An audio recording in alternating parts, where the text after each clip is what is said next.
एक समय की बात है, बहुत पुरानी बात है। एक राजा अपने राज्य में भ्रमण करने के लिए गया था। जैसे ही वो भ्रमण कर रहा था, पैदल था, उसके पैर में कांटा लग गया। राजा को बहुत क्रोध आया कि उसके पैर में कांटा कैसे लग गया।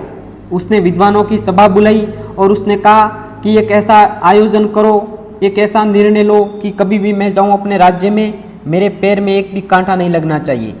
सभी बड़े बड़े विद्वान आए, बहुत बड़े विद्वान आए, सभी जगह से विद्वानों को बुलाया गया और विद्वानों ने इस पर चर्चा करनी शुरू की, इस पर विचार विमर्श करना शुरू किया। और बहुत दिनों के विचार विमर्श के बाद एक निर्णय लिया गया कि हम ऐसे करेंगे कि पूरी धरती को, पूरे अपने राज्य के क्षेत्र को सीमेंट से ढक देंगे ताकि एक भी कांटा न लगे राजा को। यह बात फैल गई किसानों के पास। कुछ लोग आए राजा के पास, यदि आप ऐसा करोगे, उन्होंने राजा को कहा कि यदि आप ऐसा करोगे तो फिर हम अन्न कैसे उगाएंगे, हम अपना जीवन यापन कैसे करेंगे। राजा ने फिर कुछ विचार विमर्श किया, विद्वानों को और बातें बताई। विद्वानों ने तो फिर कहा कि आप ऐसा करो, अब तो अपने पास दूसरा विकल्प यही है कि पूरे अपने राज्य क्षेत्र से जमीन को कांटों से अलग कर दी जाए, एक भी कांटा जमीन में नहीं बचना चाहिए। राजा को अच्छा लगा तर्क। योजना बनाई गई, विभाग बनाए गए, कमेटियां बनाई गई और पूरे राज्य में सफाई का कार्य शुरू कर दिया गया और कांटों को रेत से अलग कर दिया गया, करने की योजना बनाई गई। ये कार्यक्रम शुरू हो गया, पूरा राज्य के लोग इस कार्यक्रम में लग गए। पूरा राज्य रेत से भर गया, धुआं धूल वगैरह उड़ने लगी, बहुत सारे लोग बीमार होने लगे, बहुत सारी जनता त्राही त्राही हो गई, उनके हालात बहुत खराब हो गई। सभी राजा के पास दौड़े, राजा को कहा कि ये आप क्या कर रहे हो, हमारा जीवन खराब हो रहा है, आप कुछ और निर्णय लीजिए। बहुत भीड़ थी, उस भीड़ में से एक बुढ़ा व्यक्ति आया और राजा को कहा कि महाराज ये लीजिए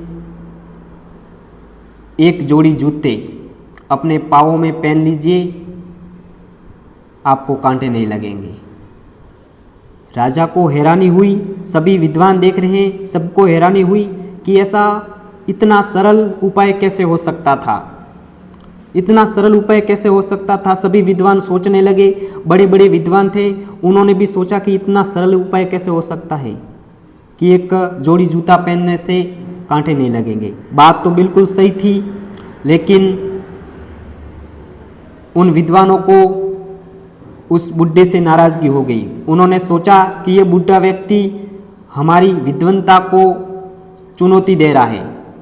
उन्होंने राजा के कान भरे। उन्होंने कहा कि राजा, हो सकता है यह व्यक्ति आपके खिलाफ हो, यह हो सकता है दुश्मन देश से मिला हो, यह हो सकता है इस जूते में कुछ जहर भरा हो और आपको मारने की साजिश की हो। राजा कान का ऐसे ही था। राजा ने आदेश दिया कि इस व्यक्ति को तुरंत मृत्यु दंड दिया जाए, इसने हमारे खिलाफ गद्दारी की है।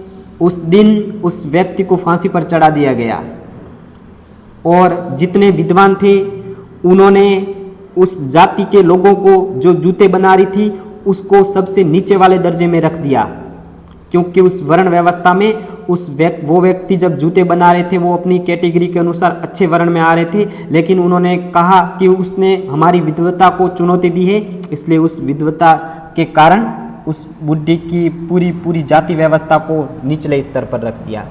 यही व्यवस्था हमारे बीच में हो रही है। यदि हम इसी प्रकार चलते रहे तो आज हमारी स्थिति भी ये हो जाएगी।